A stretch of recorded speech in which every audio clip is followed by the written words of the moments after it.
नमस्कार. चला तर मग आजच्या या विश्लेषणाला थेट सुरुवात करूया. मुंबईसारख्या गजबजलेल्या शहराच्या अगदी मध्यभागी एक अखंड ज्योत तेवत असते हे आपण पाहिलंच असेल. आज आपण याच ज्योतीपासून सुरुवात करणार आहोत, कारण यामागे राज्याच्या इतिहासातील एक अत्यंत भावनिक आणि तितकाच महत्त्वाचा असा कालखंड दडलेला आहे. साधारणपणे होतं काय की नकाशावर राज्यांच्या सीमा पाहताना आपण त्यामागचा संघर्ष अनेकदा विसरून जातो. म्हणूनच आज तो धगधगता इतिहास आपण उलगडून बघणार आहोत. आता हा आकडा बघा, 106. अगदी सुरुवातीलाच हे समजून घेणं गरजेचं आहे की 106 हा केवळ एक आकडा नाहीये.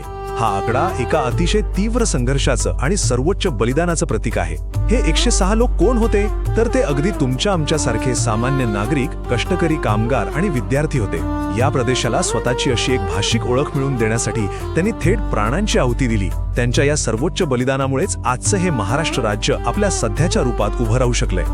तर आजच्या या विश्लेषणाची रूपरेषा अगदी थोडक्यात सांगायची तर आपण मुंबईची अखंड ज्योत, भाषिक राज्यावरून झालेला वाद, त्यातून उभा राहिलेला निषेध आणि शोकांतिका, त्यानंतर प्रत्यक्ष महाराष्ट्राची निर्मिती आणि शेवटी या सर्वांचा आजच्या काळात उरलेला कायमस्वरूपी वारसा, या क्रमाने जाणार आहोत. सुरू करूया पहिल्या भागापासून. मुंबईची अखंड ज्योत आणि हुतात्मा चौकातील बलिदानाचा सन्मान.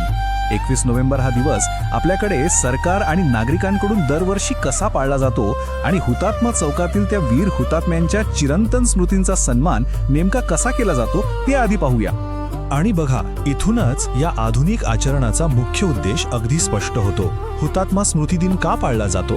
तर संयुक्त महाराष्ट्र चळवळीत मुंबईसह मराठी भाषिक राज्याच्या मागणीसाठी ज्यांनी आपले प्राण गमावले त्यांना श्रद्धांजली वाहण्यासाठी यावेळी अगदी आवर्जून 2 मिनिटांचं मौन पाळलं जातं आणि लोकशाही मार्गाने केलेल्या त्या अभूतपूर्व निषेधाचा आणि सांस्कृतिक अस्मितेचा आदर राखण्यासाठी स्मारकावर पुष्पचक्र अर्पण केलं जातं.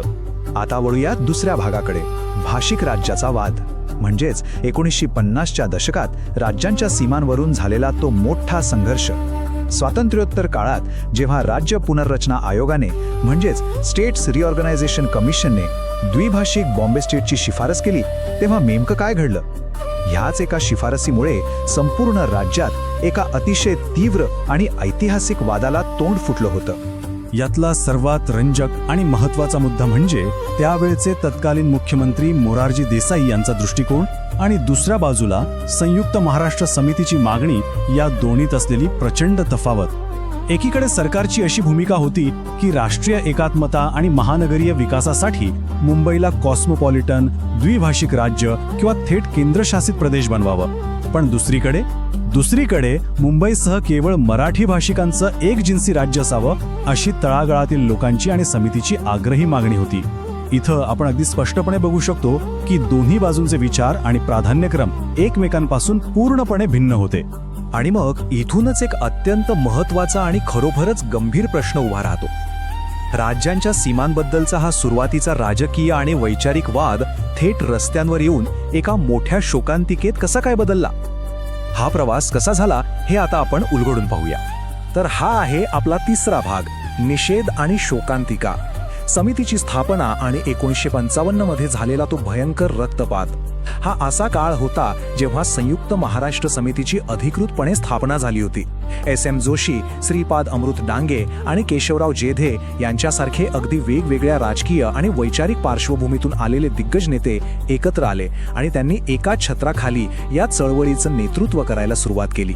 पण पुढे काय झालं? 21 नोव्हेंबर 1955 या दिवशी ही चळवळ एका अत्यंत दुःखद, काळजाला चटका लावून जाणाऱ्या वळणावर पोचली.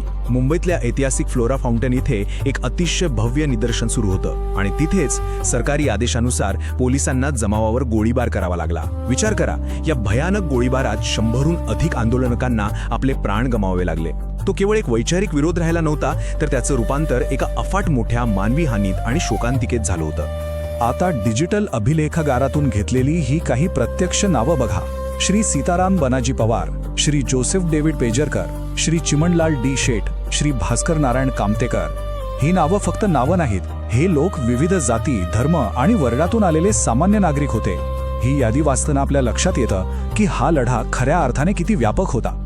ही नावं त्या ऐतिहासिक आणि रक्ताने माखलेल्या घटनेला एक मानवी चेहरा देतात आणि त्या सर्व वेगवेगळ्या पार्श्वभूमीतून आलेल्या व्यक्तींच्या असीम बलिदानाचा सन्मान करतात. आता येऊयात चौथ्या भागाकडे, महाराष्ट्राची निर्मिती, राजकीय बदल आणि एका नव्या राज्याचा जन्म. फ्लोरा फाउंटनच्या त्या रक्तपातामुळे इथली राजकीय समीकरणं अक्षरशः मुळापासून हादरून गेली आणि याचा थेट परिणाम काय झाला तर तत्कालीन मुख्यमंत्री मोरारजी देसाई यांना पदावरून हटवण्यात आलं आणि तळागाळातील जनतेच्या या भाषिक चळवळीला एक अभूतपूर्व अशी राजकीय ताकद मिळाली. हे खूप मोठं वळण होतं. हा संपूर्ण घटनाक्रम इतक्या वेगाने बदलत गेला की बघता बघता चित्रच पालटलं. नोव्हेंबर 1955च्या त्या शोकांतिकेनंतर फेब्रुवारी 1956 मध्ये समितीची अधिकृत स्थापना झाली.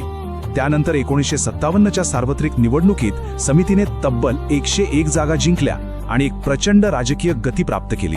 याच अफाट राजकीय दबावामुळे पुढे जाऊन 1960चा बॉम्बे रिऑर्गनायझेशन ऍक्ट संमत करावा लागला आणि शेवटी 1 मे 1960 रोजी अधिकृतरित्या आजच्या या आपल्या महाराष्ट्र राज्याची निर्मिती झाली.